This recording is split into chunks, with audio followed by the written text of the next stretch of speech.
President Lincoln suspends the writ of habeas corpus during the Civil War. John Merriman, a state legislator for Maryland, is arrested for attempting to hinder Union troops from moving from Baltimore to Washington during the Civil War and is held at Fort McHenry by Union military officials.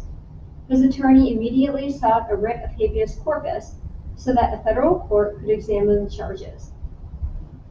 However, President Abraham Lincoln decided to suspend the right of habeas corpus, and the general in command of Fort McHenry refused to turn Merriman over to the authorities.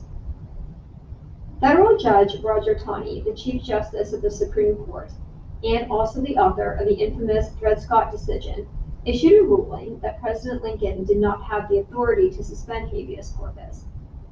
Lincoln didn't respond, appeal, or order the release of Merriman.